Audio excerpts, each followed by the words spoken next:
আমরা মাঝে মধ্যেই খবরে শুনতে পাই যে 10,000 বছর আগের কোনো মানুষের কঙ্কাল উদ্ধার হয়েছে বা 50,000 বছর আগের কোনো প্রাণীর দেহ উদ্ধার হয়েছে।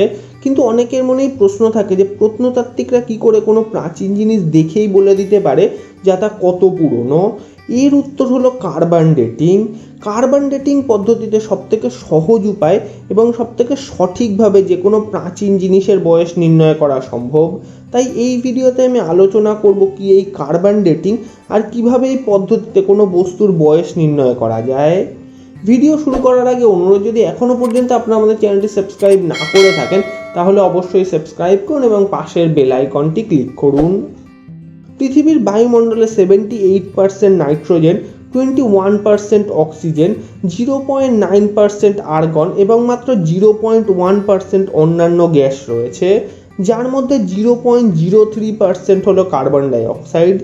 পৃথিবীর বায়ুমণ্ডলে যে কার্বন ডাইঅক্সাইড সবথেকে বেশি পরিমাণে থাকে তা হলো কার্বন-12 বা C12 কার্বন ডাইঅক্সাইড। এই কার্বন ডাইঅক্সাইডের মলিকিউল যে কার্বন অ্যাটম দিয়ে তৈরি, সেই অ্যাটমে 6টা প্রোটন, 6টা নিউট্রন এবং 6টা ইলেকট্রন থাকে। এই কার্বন অ্যাটমের নিউক্লিয়াসে 6টা প্রোটন এবং 6টা নিউট্রন থাকার কারণে এই কার্বনের অ্যাটমিক মাস নাম্বার হলো 12। তাই এই কার্বন অ্যাটমকে কার্বন-12 বা C12 বলে। তবে আমাদের বায়ুমণ্ডলে কার্বন-12 পাশাপাশি আরও একটা কার্বনের আইসোটোপ থাকে যাকে বলা হয় কার্বন-14। এই আইসোটোপে কার্বনের নিউক্লিয়াসে 6টা প্রোটন এবং 8টা নিউট্রন থাকে, ফলে এই কার্বনের অ্যাটমিক মাস নাম্বার হয় 14। তাই এই কার্বনের আইসোটোপকে বলা হয় কার্বন-14 বা C14। আপার অ্যাটমসফিয়ারে থাকা নাইট্রোজেন অ্যাটমে কসমিক হাই এনার্জি নিউট্রন এসে ধাক্কা মারলে নাইট্রোজেন অ্যাটমের নিউক্লিয়াস থেকে একটা প্রোটন বাইরে বেরিয়ে যায় আর তার জায়গায় চলে আসে ওই নিউট্রনটি।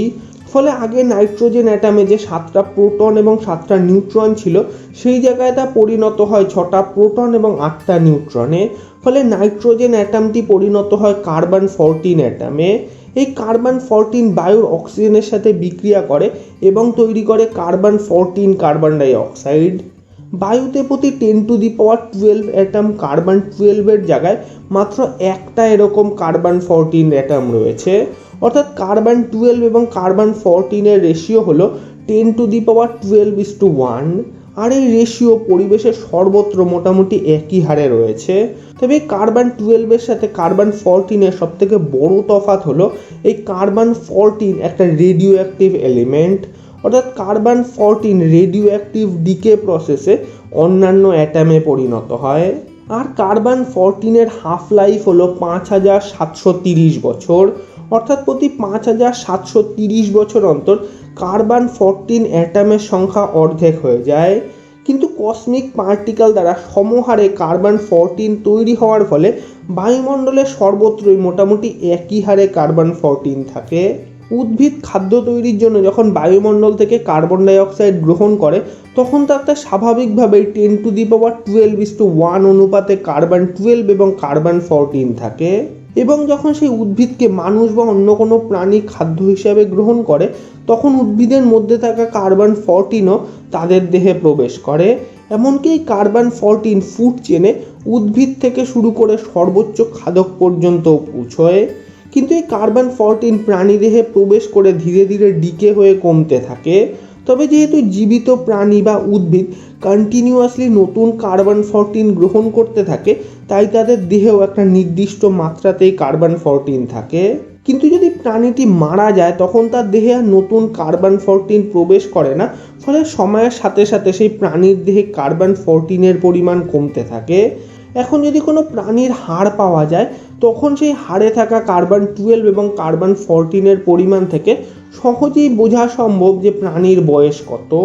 এইভাবে খুবই অ্যাকুরেটলি যে কোনো প্রাচীন জীবের বয়স নির্ণয় করা সম্ভব। আর শুধু জীব নয়, প্রাগৈতিহাসিক মানুষরা যে কাঠের হাতিয়ার বানাতো, সেই কাঠের কার্বন ডেটিং করেও কিন্তু বোঝা সম্ভব যে হাতিয়ারগুলির বয়স কত। শুধু দেখতে হবে যে তাতে কতটা পরিমাণ কার্বন-14 রয়েছে।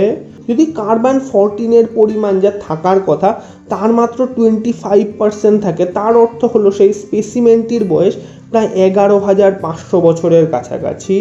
যদি মাত্র 12% কার্বন-14 থাকে, তার অর্থ হলো সেই স্পেসিমেনটি প্রায় 25,000 বছরের পুরনো। তবে 50,000 বছরের পর কার্বন 14-এর পরিমাণ এতটাই কমে যায় যে তাকে প্রায় ডিটেক্ট করাই যায় না। ফলে সাধারণত 50,000 বছর পর্যন্ত কোনো জীবের কার্বন ডেটিং সবথেকে সহজভাবে পাওয়া যায়। তবে সেন্সিটিভ কার্বন ডেটিং দ্বারা প্রায় 1 লক্ষ বছরের বস্তুর বয়সও নির্ণয় করা সম্ভব, তবে তার অ্যাকুরেসি কিন্তু অনেকটাই কম হয়ে যায়। এর থেকে প্রাচীন কোনো জীবের জীবাশ্মর ক্ষেত্রে কিন্তু আর কার্বন ডেটিং পদ্ধতি ব্যবহার করা হয় না, সেই ক্ষেত্রে আরও অন্যান্য পদ্ধতি ব্যবহার করা হয়। এই বিষয়ে অন্য কোনো ভিডিওতে আমি নিশ্চয়ই আলোচনা করব। তবে কার্বন ডেটিং যতটা অ্যাকুরেটলি কোনো বস্তুর বয়সকে নির্ণয় করতে পারে তার কোনো পদ্ধতি দ্বারাই সম্ভব নয়। তবে আপনারা যদি জানতে চান যে কোটি কোটি বছর আগেকার ডাইনোসর বা আরও প্রাচীন কোনো প্রাণীদের বয়স কী করে নির্ণয় করা হয়, তবে আমাকে কমেন্টে অবশ্যই জানাবেন। আমি তার উপর ডিটেল ভিডিও নিশ্চয়ই বানিয়ে দেব। আর বিজ্ঞান বিষয়ে কোনো প্রশ্ন থেকে থাকলে আমাকে কমেন্টে অবশ্যই জানাবেন। আমি যথাসাধ্য চেষ্টা করব সেই প্রশ্নের উত্তর দেওয়ার জন্য।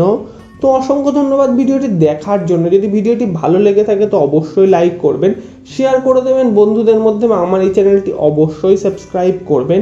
And for always keep on asking.